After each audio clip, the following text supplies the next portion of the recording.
Hello guys, good morning. Here I am at 4 o'clock AM. I call that ridiculous o'clock, but that's when my furry minions decide they want their breakfast and they won't leave me alone until I get up. It's all about boundaries, people. I've said it before. When it comes to my cats, man, you know, something's gonna have to give there sooner or later. Anyway.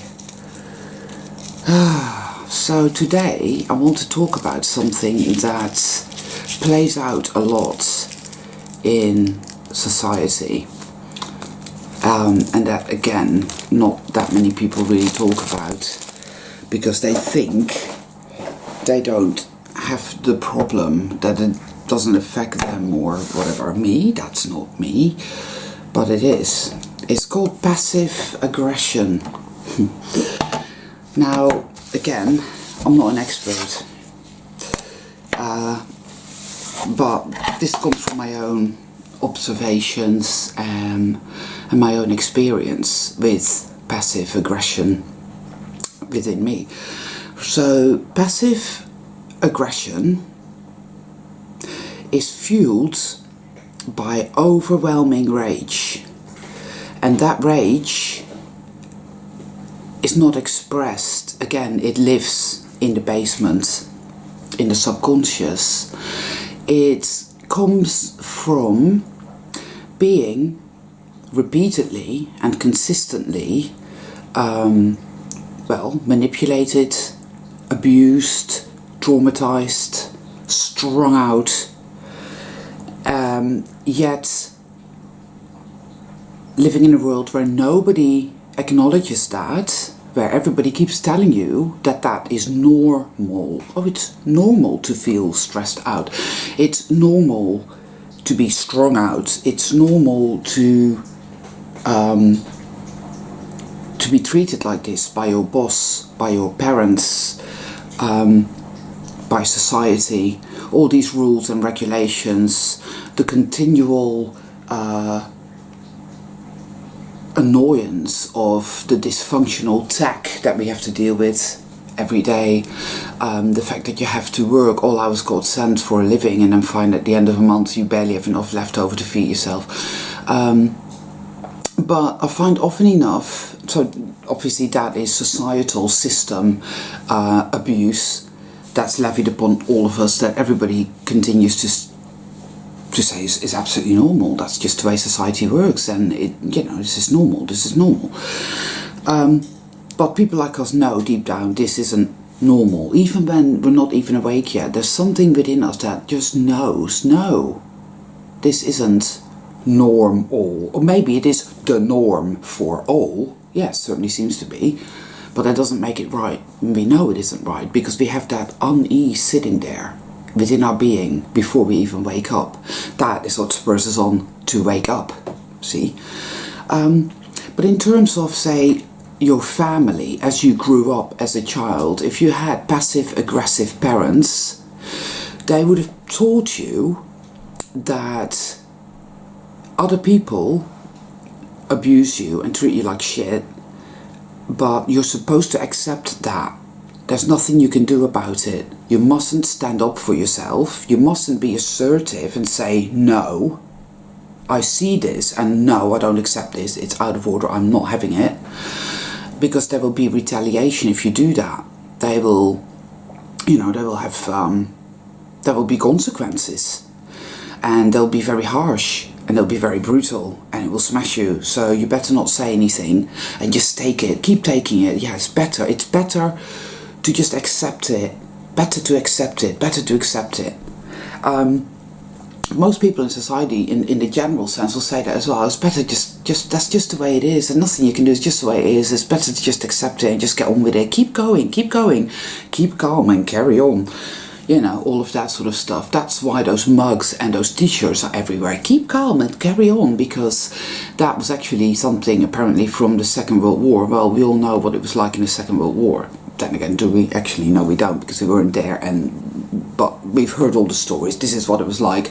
But obviously, we don't know it was like that because we weren't there, but it was a case of people barely had enough to eat. Everybody had to get, those little things, what were they called?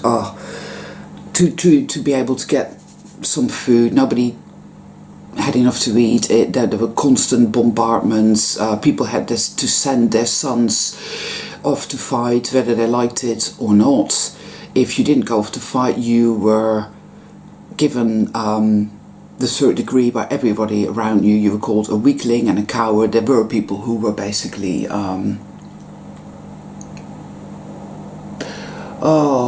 it's early, see, so my vocabulary isn't fully in place yet, but conscientious objectors, well, they were put in prison and treated like absolute shit and beaten and starved and killed. Anyway, we know the score, but keep calm and carry on, because this is all good for you and we're all doing it together. We're all in this together.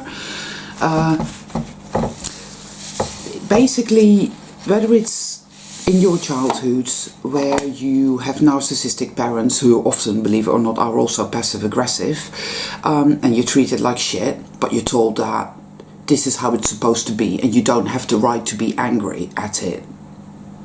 So be happy. Show that you are submitting yourself to this rule, to this behavior, because this is the right way. That's where passive aggression comes from, in my experience. Because deep down we know, like I said, we know this is not right. This isn't right. Because immediately there is a reactive rage of, no, this is wrong. I know it's wrong. But you're told, no, it isn't wrong. This is right. And you shouldn't even feel this anger. You shouldn't feel this. It's wrong for you to feel it. So basically, passive aggression comes from being gaslighted. Actually, let's face it, it's gaslighting, isn't it? We're pulling out your toenails because you've said that you do not love the great leader. So we're doing this for your own good, because soon you will love the great leader and you'll fall in line with all of us. And you'll be happy then, you see? You won't question anything then, you see? So you'll be happy. So we're doing this for your own good. Now give me that pliers. That is it, basically. So we live in a society where a lot of counsellors and psychotherapists now recognise passive aggression. They do. But they don't quite understand the fullness, the actual scale of it and where it really comes from. They don't. And passive aggression wreaks havoc, absolute havoc with your psyche, absolute havoc with your life. You go through life feeling like a victim, a powerless victim, a victim that has no recourse to self-defense, that has no recourse to self-actualization, a person that doesn't feel capable of being assertive and saying no. Right? So you'll find often enough you get into relationships with narcissistic people, or people that know that you are passive aggressive and therefore can totally take the piss, because you'll never say anything, you'll never stand up for yourself, you will accept their behavior. You're used to accepting shitty behavior, so there is a part of you that wants to resolve that, so you will keep getting into relationships with people who will treat you a certain way, which will then bring up all that rage and all that vengefulness, which you'll never be able to you'll never have vengeance, because you're too afraid of the consequences. I'm not saying we should have vengeance, by the way. I think always the best vengeance is to thrive. If you really want vengeance over your enemies, then do well. Learn to love yourself. Learn to thrive despite everything. That is the best revenge. Definitely. Learn to love yourself. Have compassion for yourself. Be healed. Allow yourself to be healed. Do the work. Do things that you love. Find that which nourishes your soul. And learn to thrive in life, little by little by little, because that is surely always the best revenge. But yes, passive aggression. So you'll find situations like where something goes wrong. Like a case in point is, again, the best examples I can give you are myself, because I have passive aggression issues. I still do. I've worked on it and worked on it and worked on it, layer after layer after layer, and I'm getting better, definitely, but I still have them. So my radiators broke. They were all leaking all at the same time. What the odds. And that was a perfect catalyst for some reason. It just, you know, I don't know why catalysts work the way they do, but they do, and it's always the right thing that happens that triggers your passive aggression to come out. Obviously called the plumber, and I'll be there soon. He showed up, and he was this man that he was uncouth, he was unfriendly, and he seemed to not have a fucking clue what he was doing.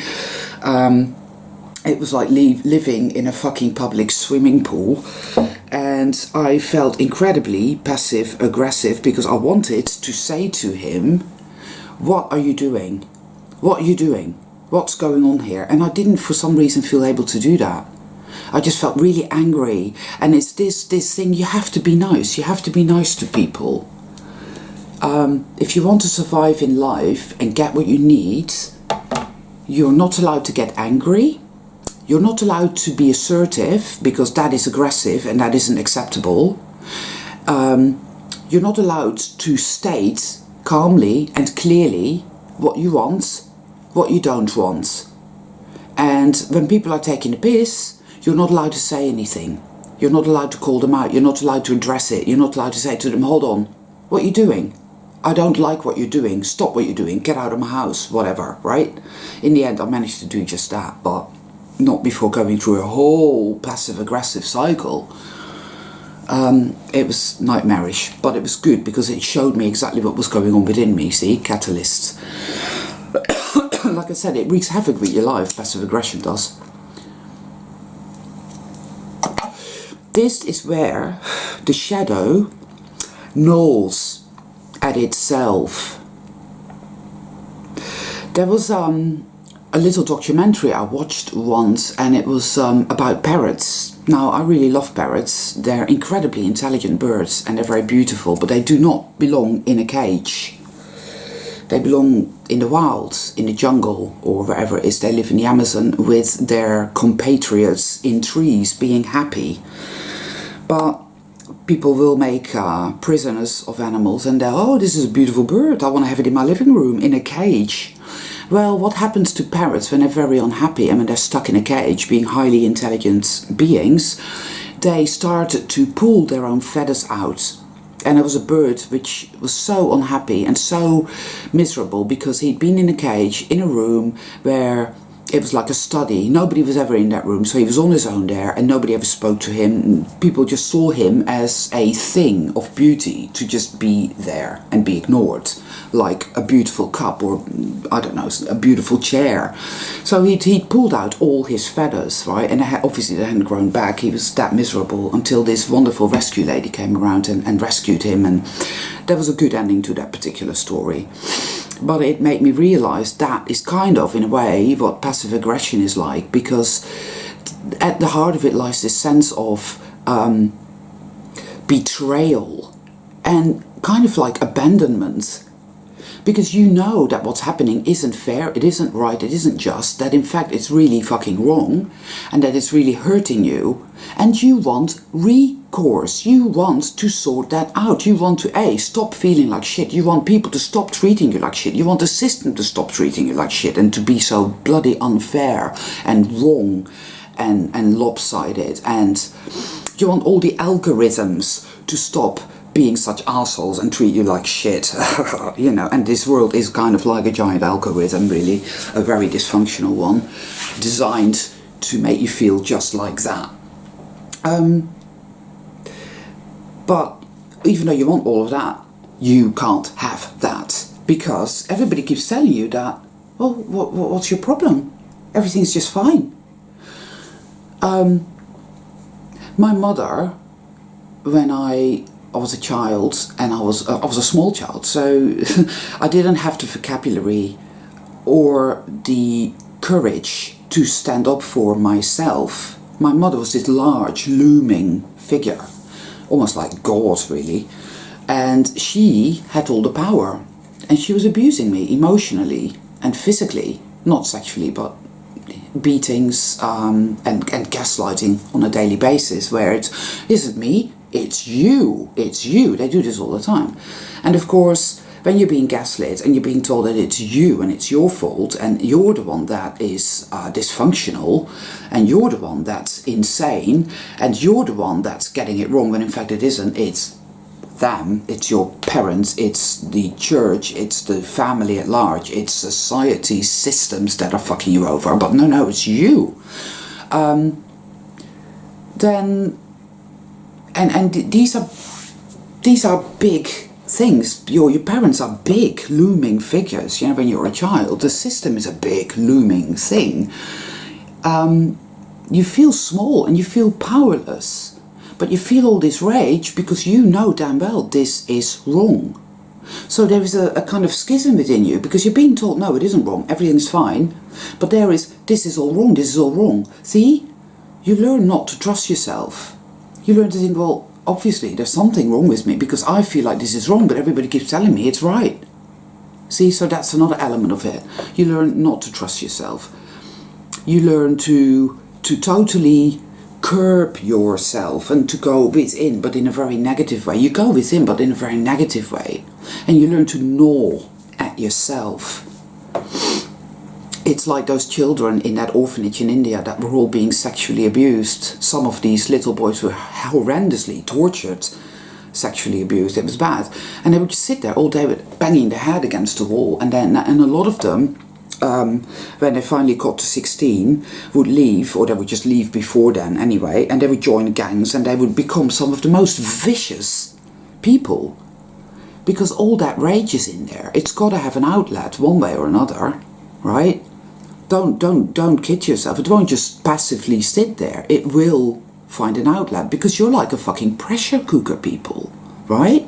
This shit in there builds up and up and up, and yet you feel like, I'm not supposed to feel that because everything is fine. I'm not supposed to feel all this hate and all this rage and all this vengefulness. So keep shoving it down and keep pretending it isn't there. But it's like a pressure cooker effect, and it will out. It just will. So it comes out according to different individuals in different ways. There is self-harm, is a very passive-aggressive thing. It's just basically becoming quite narcissistic and sociopathic and doing nasty, snide things to other people. That happens as well. I have a neighbour who's very passive-aggressive, and she is quite a mean sort of person. Twitching Curtain Republic. Oh, I don't think so-and-so's got a TV licence. It's horrible behaviour. She's probably an NPC and all, but I'm not really concerned about that right now. What it means is that this woman has a shitload of rage sitting in the basement of her house that is unacknowledged. Hasn't got a clue about that. But it needs an outlet. See, so when she does that, it gives her a sense of empowerment. Yeah. Because that ultimately is what we really want. We want to feel power. We want to have sense of safety, of, well, I can look after myself. I can trust myself. What they did was wrong. I see that. I understand that. And I'm going to learn to be assertive. And when I realize and recognize that somebody is treating me badly, unfairly, whatever, I'm going to sit here or stand there and say, no, I do not accept that. But that is the biggest hurdle. That is where that horrendous fear comes in, because it tells you, no, you can't do that. There will be repercussions. It will be bad. They will crush you. Something bad will happen. And that mechanism is so powerful that you find yourself almost unable to stand up and say no, unable to step into your power, which is there, and utilize that, because you're terrified that something bad is going to happen. You see? That's it. So you stay in the passive zone. You do nothing. You say nothing. But at home, you feel all this rage. They've done this to me. They've done that to me. And there's nothing I can do. which strictly speaking in a lot of cases is not true. You can say something, you can do something, yes you can, but you're terrified to say it and do it. I had to learn this. I had to learn to be assertive. And at first it felt totally wrong. It was like, oh my God, I'm not safe. I'm not safe. This is terrifying. But I did find that, hey, amazingly, I'm not being crushed and I'm not being destroyed, and people seem to respect me more. Now they know that I am not alright with that. Now I am able to identify all these behaviors that are completely unacceptable, and I'm calling it out for what it is, and I'm saying, no, not me. Thank you very much. Get the fuck away from me. I found a shitload of narcissistic people scurrying out of my life, and I found myself feeling a hell of a lot better, actually. So if you're passive aggressive, and let's face it, a lot of us are, then it behoves you to accept that fact about yourself. It doesn't mean that you're a bad person. It doesn't mean you're wrong.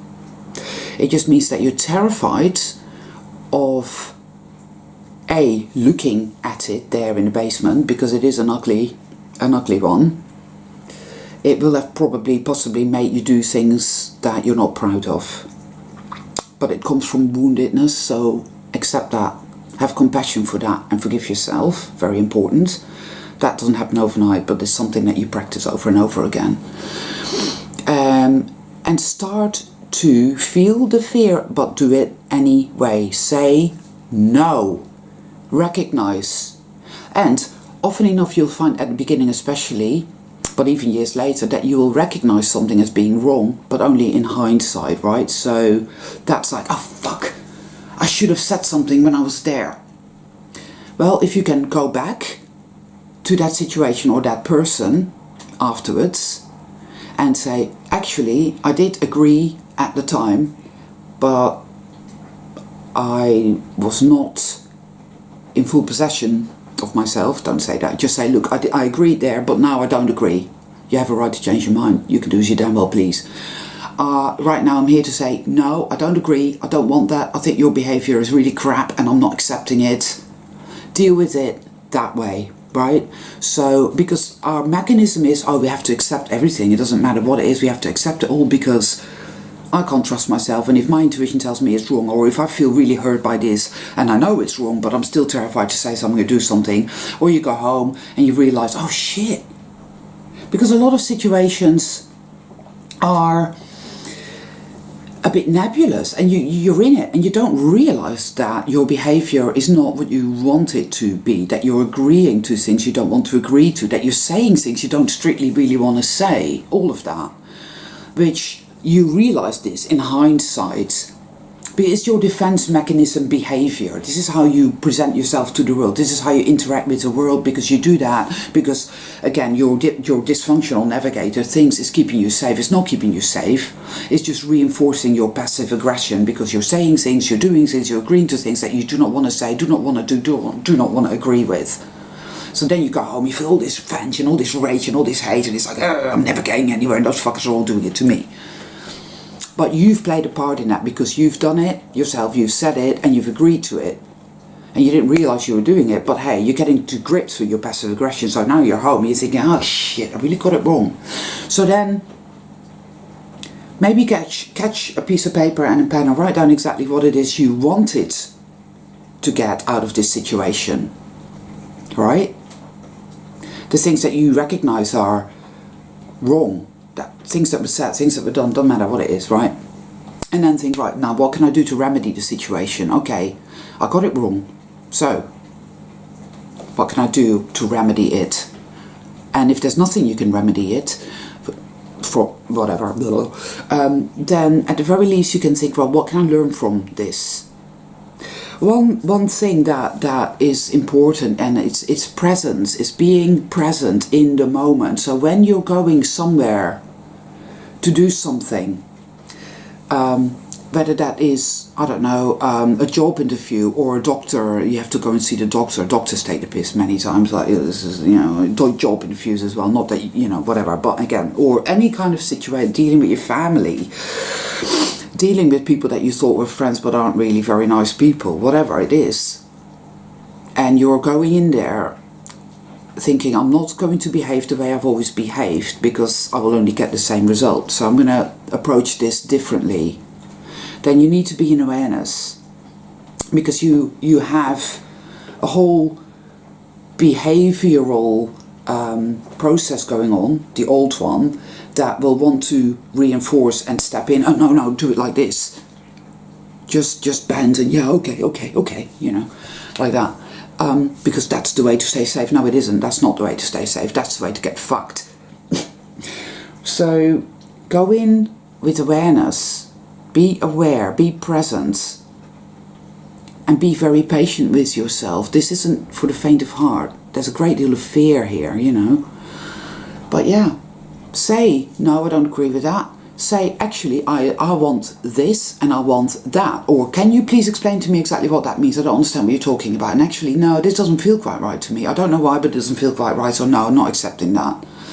It comes in different nuances, in different places, and in different ways, and it has different effects on us. So again, it's a process and it's a journey. It requires self-compassion, self-love. It requires determination. It requires commitment. It requires you to not give up at the first hurdle, but to keep going with that. Because we all deserve to be treated right. And we know this world, it's all about mind control and manipulation at every fucking, well, you know, it just is. So,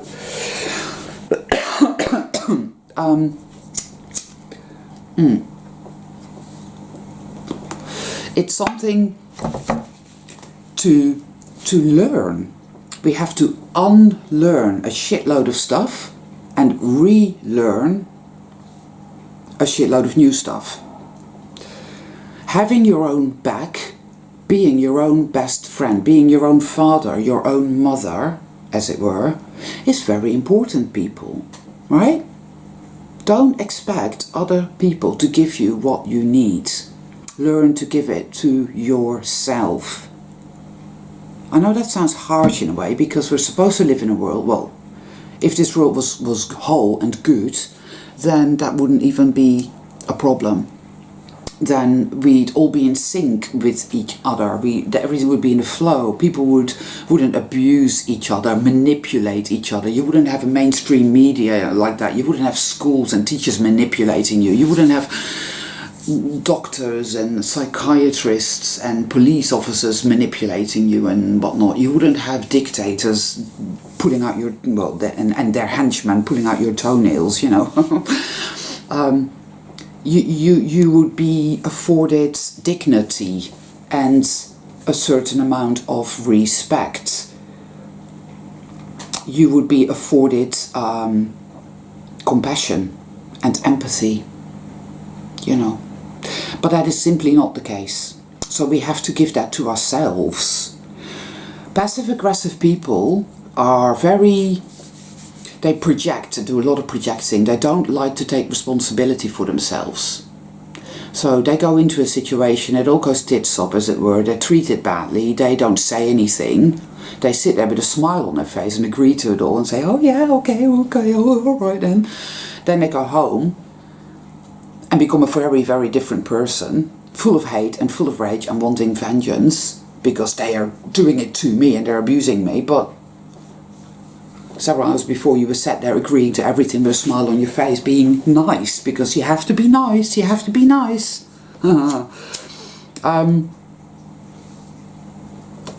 So in that sense, you're doing it to yourself, and really the only person responsible is you.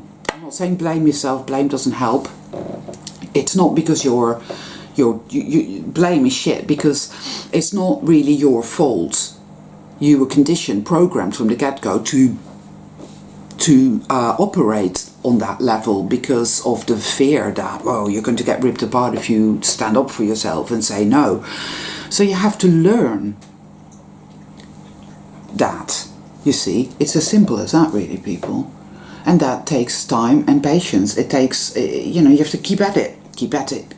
And if you get it wrong, don't beat yourself up. And if you do beat yourself up, then don't beat yourself up over beating yourself up. You know what I mean? It's like that.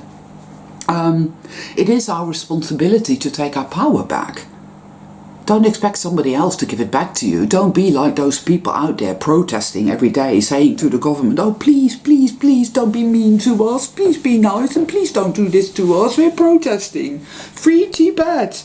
You know what I mean? Because that's just bullshit. That never works. No, we have to take our power back. And we can do that. We can do that. First we do it perhaps in small ways, and if we learn to do it in the small ways, we can learn to do it in bigger ways, and in ever increasing ways we can learn to do that. And it will make you feel a hell of a lot better, you know? It really will. Because, again, the deepest wounds is, part of that is self-abandonment. And passive-aggressive people self-abandon on a regular basis. They don't have their own back. They feel powerless. And when you feel powerless, you won't have your own back. You'll expect somebody to come along and I don't know, save you, rescue you. That's why so many people are sitting on their ass waiting for the Galactic Federation to land on the lawn of the White House. You know, that's not going to happen. That won't heal you. What will heal you is to take your power back. Learning to recognize when something is wrong, when you're not being treated right, happens in the awakening anyway. But when you stick with the sense of, well, there's nothing we can do, there's nothing we can do, then why bother awakening at all? Just go back to sleep. Go back to sleep, because, you know, you're better off there. We are perfectly capable of taking our power back in our day-to-day lives as we deal with other people and at work and with family and with the systems of this world. It is difficult, like for me when I'm dealing with tech, like yesterday, is working on another little YouTube channel that I want to set up, doing tarot card readings, and it's just a pain in the ass, going to Banner Snack, and that's a pain in the ass, and it just makes me feel really, really angry. And it makes me feel passive-aggressive, actually, it really did. I felt very passive-aggressive yesterday. And it was difficult for me. And oh, the rage. What we tend to do as well is, rather than step away from something, thinking, okay, right now is not the right time for me to do this. I need to let go. Let go. Regroup, as in regroup within yourself. Because there's this sense that, no, things are not going to be alright, things are not going to work out, everything is always really difficult. But I find that that type of consciousness creates difficulty. Have you ever find, if you know, in sort of the day-to-day life, how you tend to overcomplicate matters, how you tend to make things far more difficult than they need to be? Be aware of that. That's another little element of passive aggression. Making things far more difficult than they need to be. When in fact, learn to recognize that and say, I'm doing it like that, but in fact I could do it like that and it'd be a lot easier. All of that is part of it, really. It is our responsibility, is healing. Don't expect anybody to come to you and say, oh, I bring healing and here it is and poof, everything is all right. This is a process, it's interactive, and we have our work cut out for us, people, and that is just the way it is. We can go on and on about how shit the world is, how evil it is, what's happening in the world, and all of that is true, no doubt about it. So what are we going to do? Passively sit on our sofa and gnaw at ourselves and believe that evil always wins? Or are we, even in these small ways, going to implement self-recovery, self-responsibility, self-actualization, and taking our power back and saying no, or saying yes, and learning to see and recognize and understand the interaction in it all? Learning to see that we sabotage ourselves. Learning to see that, you know, we can blame the out there as much as we like, but how were we complicit in it? Right? It's a game of the sadist versus the masochist, people. Really, it is. So let's stop being masochists. Okay? Let's re-empower ourselves. There is power there because we knew all along it was wrong. That tells you something, right? That really does tell you something. It tells you that there is light here. Because the light in you said, this is not right, this is wrong, and I know it. Even when you were a child, you knew that was wrong. So that is innate in all of it. That's intrinsic to all of it, this experience, this reality. This is why I know that evil isn't all-powerful, because otherwise that wouldn't even be there. You wouldn't even realize it was wrong. You wouldn't know that, seriously, on any level. You would just be compliant. But we're not. Our souls are not compliant to any of this abuse and manipulation. Our souls are not compliant. Our souls are there saying, this is fucking wrong. Right? The fact that we're being told, well, no, it's not true, it's not true, it's not true, everything's fine, it's bullshit, and we know that now. So we can work on this, and we can recover, we can heal. And that's all for today. All my love to you all, sweethearts.